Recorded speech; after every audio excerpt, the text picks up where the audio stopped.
Because see, these Edomites think that, because they're being called out by this word.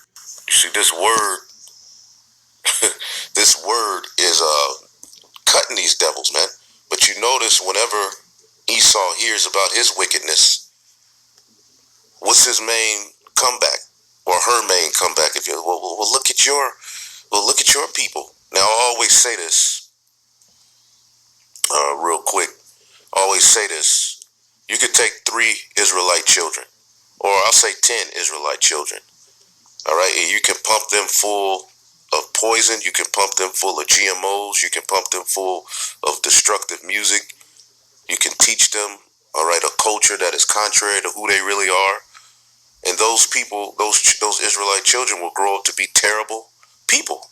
But you could take that same 10 group of Israelite children, feed them a biblical, a diet based upon the biblical dietary laws, non-GMO foods, because your food and your behavior and your thought process are very important. That's why they know to put poison foods, all right, and what you have as a so-called Negro, Latino, Native American readily available to you in certain neighborhoods is all filled with poison, which confuses you, which makes you into something you're not. This is just one of many mechanisms, music, food, that they use to destroy you, and you don't even know it. See, you're praising the fact that you can get 20 nuggets for $3, but you don't understand they want you full of them nuggets to destroy you, so you can destroy yourself. But you take those same 10 Israelite children and you raise them, with the scriptures. All right, the music is based upon the upliftment of Yahweh by Hashem Yahushai. All right, and them understanding that they're Israelites. The diet is on point. You give them education based upon them being Israelites, because to educate means to draw out what's already in. All right, the engrafted word. That's what this oil does.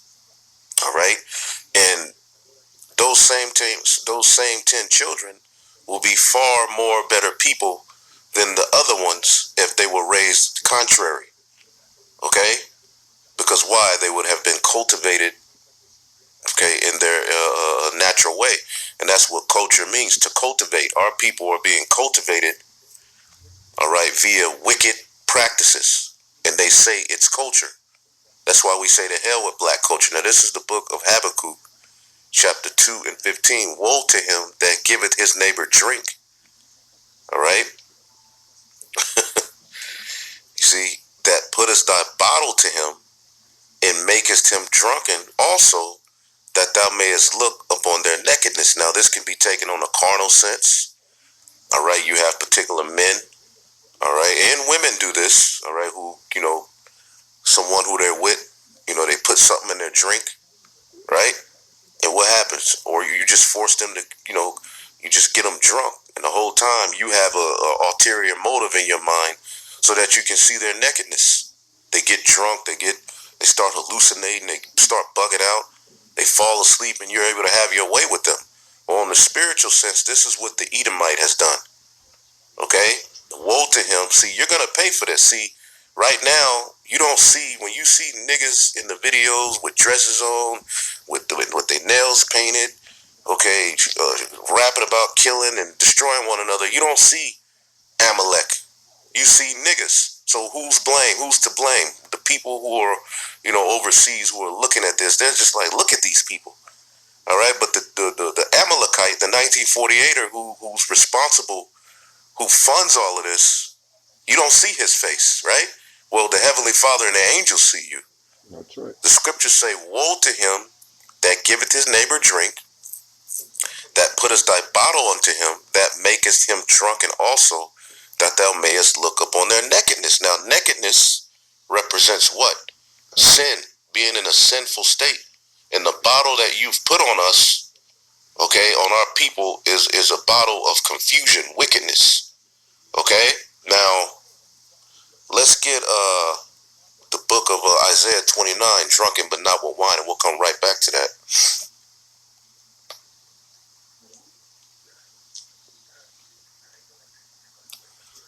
Isaiah 29.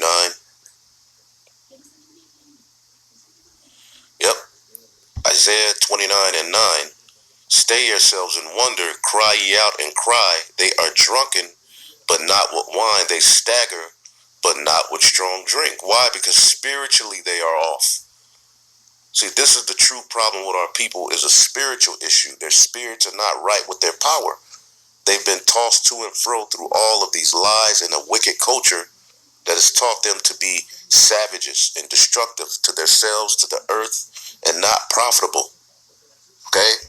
And it's a horrible way to live, man. Okay? So they're drunken, but not with wine. They stagger, but not with strong drink. Now, real quick, let's get the book of Revelation, the 16th chapter. And let's see here. Maybe around 16. Yep, 15. This is out of the Messiah's mouth.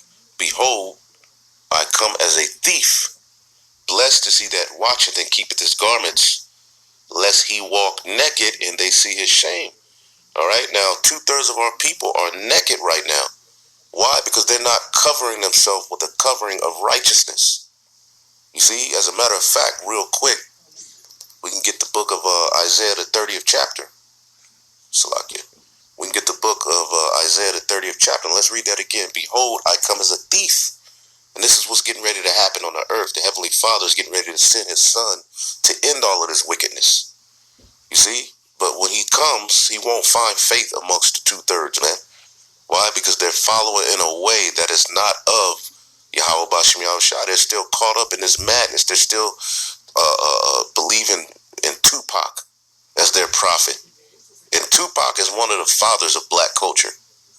And when you look into him, he was used as a tool to promote confusion and wickedness amongst you all. Thug life, thug culture.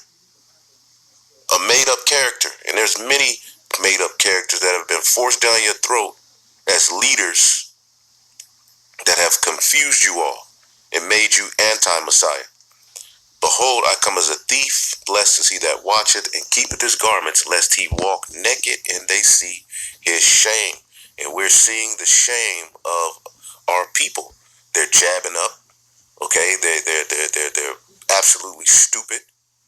They trust in their enemy. They hate themselves. They uplift wicked and perverse behavior. Okay? Here it is, this dude Biden fell up the stairs 3 times.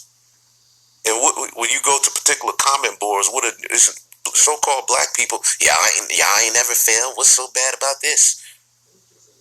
You see? Because they're naked. Let's get that in the book of Isaiah, the 30th chapter. All right? They're not covered, man. And then you can be taken advantage of. And that's what's been happening to our people. You've been taken advantage of because you're walking naked.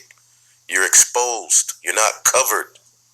Isaiah 30:1. Woe to the rebellious children, saith the Lord, that take counsel, but not of me.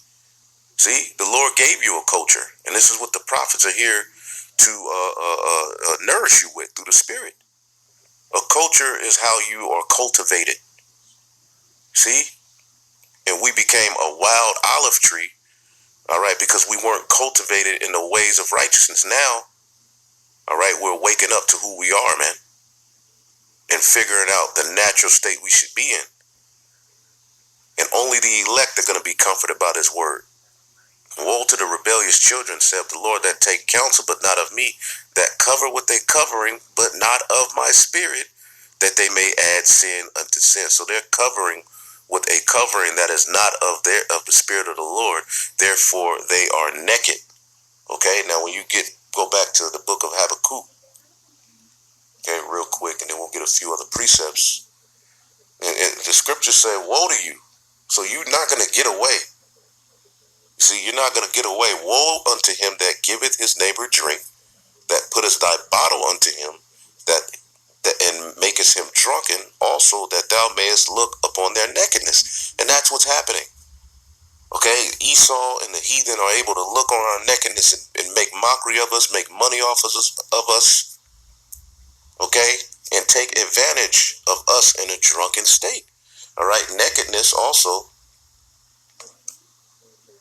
Let's get a few precepts here. Like this is Jeremiah 51:7. Babylon have been a golden cup in the Lord's hand that made all the earth drunken.